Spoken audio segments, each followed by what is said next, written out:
Hello friends, welcome to பங்குச்சந்தை YouTube channel. இன்னைக்கு நம்ம இந்த வீடியோல என்ன பார்க்க போறோம்னா, ஸ்டாக் மார்க்கெட்ல நடந்த சில முக்கியமான நிகழ்வுகளை உங்ககிட்ட ஷேர் பண்ணலாம்னு நினைக்கிறேன். இந்த வீடியோவை ஸ்கிப் பண்ணாம பாருங்க. ஸ்டாக் மார்க்கெட்ல தெரிஞ்ச ஃப்ரெண்ட்ஸ் அண்ட் ரிலேட்டிவ்ஸ்க்குலாம் இந்த வீடியோவை ஷேர் பண்ணி விடுங்க. நான் இதுக்கு முன்னாடி ஒரு 3 வீடியோ போட்டிருக்கேன். அந்த வீடியோவை பார்க்காதவங்க பார்த்து செக் பண்ணிக்கோங்க. நம்மளோட சேனலுக்கு தொடர்ந்து சப்போர்ட் பண்ணுங்க.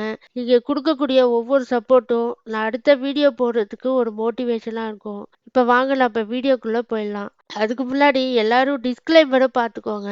நான் செபி ரிஜிஸ்டர் அனலைஸ் கிடையாது. அதனால நீங்க இன்வெஸ்ட்மெண்ட் பண்றதுக்கு முன்னாடி உங்களுடைய ஃபினான்சியல் அட்வைசரை கன்சல்ட் பண்ணிட்டு இன்வெஸ்ட்மெண்ட் பண்ணுங்க. நான் இன்னைக்கு ஸ்டாக் மார்க்கெட் ஓப்பன் ஆனோன்னு நான் பார்க்கும்போது சென்செக்ஸ் 500 புள்ளிகள் கெயின் ஆயிருந்துச்சு. நிஃப்டி 50யும் 25,300 புள்ளிகள் ட்ரேட் ஆயிட்டு இருக்கு. இதுக்கு என்ன காரணம் பார்த்தீங்கன்னா, இந்தியா ஐரோப்பா நாட்டில் நடக்கக்கூடிய ட்ரேட் வார் இன்னைக்கு ஒரு சுமூகமா ஒப்பந்தம் முடிவு பண்ணியிருக்காங்க. நம்ம இந்திய நாட்டிலேருந்து ஐரோப்பாவுக்கு ஏற்றுமதி செய்யக்கூடிய 99% பொருட்களுக்கு வரியை குறைக்க போறதாகவும், அதே மாதிரி ஐரோப்பா நாட்டிலேருந்து இந்தியாவுக்கு ஏற்றுமதி செய்யக்கூடிய 97% பொருட்களுக்கு வரியை குறைக்க போறதாகவும் ஒரு அனௌன்ஸ்மெண்ட் கொடுத்துருக்காங்க. இந்த காரணத்தினால காலையில ஸ்டாக் மார்க்கெட் சென்செக்ஸ் 500 புள்ளிகள் கெயின்ல ஓப்பன் ஆயிருக்கு. ஆனா நான் வீடியோ எடுக்கும்போது சென்செக்ஸ் 0.14% வரைக்கும் கெயின் ஆயிருக்கு. நிஃப்டி 50யும் 0.21% வரைக்கும் கெயின்.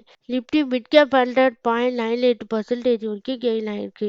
இன்னைக்கு ஜனவரி 28ஆம் தேதி Q3 ரிசல்ட் கொடுக்கக்கூடிய கம்பெனி பார்த்தோம்னா கிட்டத்தட்ட 120 கம்பெனி இன்னைக்கு Q3 ரிசல்ட் கொடுக்க போறாங்க. அதுல முக்கியமான கம்பெனி நான் சொல்றேன். அதை நீங்க நோட் பண்ணிக்கோங்க.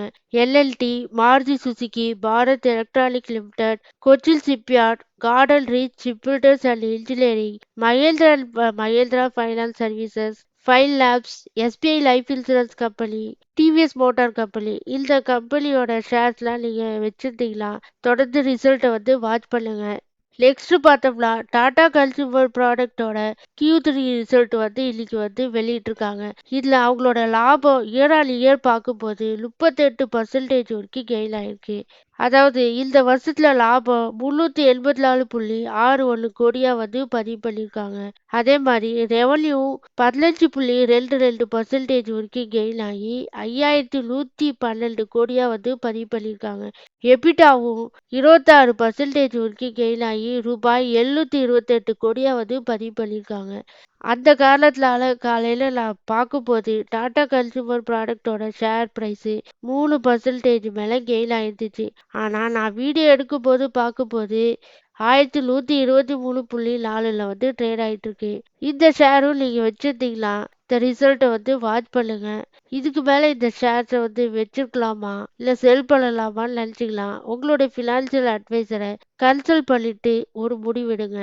அதே மாதிரி இன்னைக்கு கோல்டு ரேட்டும் சில்வர் ரேட்டும் பார்க்கும்போது தொடர்ந்து உயர்ந்துட்டே இருக்கு. தங்கத்தோட விலை பார்த்தீங்கன்னா இன்னைக்கு ஒரே நாள்ல சவரலுக்கு 2,960 ரூபாய் உயர்ந்திருக்கு. அதே நேரத்துல வெள்ளியின் விலையும் பார்த்தீங்கன்னா கிலோவுக்கு 13,000 ரூபாய் உயர்ந்து 4,000 ரூபாய் என்ற விலையில விற்பனை ஆயிட்டு இருக்கு. இனிமேலையும் பார்த்தீங்கன்னா கோல்டும் சில்வரோட விலை குறையவே வாய்ப்பு இல்லைன்னு அனலிஸ்ட் கணிக்கிறாங்க.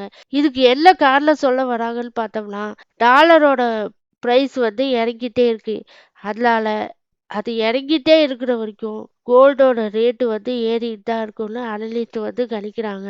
இந்த இன்ஃபர்மேஷன்லாம் உங்களுக்கு யூஸ்ஃபுல்லா இருக்கும்னு நினைக்கிறேன். அப்படி யூஸ்ஃபுல்லா இருந்துச்சுன்னா என்னோட சேனலுக்கு லைக் பண்ணி சப்ஸ்கிரைப் பண்ணுங்க. நன்றி, வணக்கம்.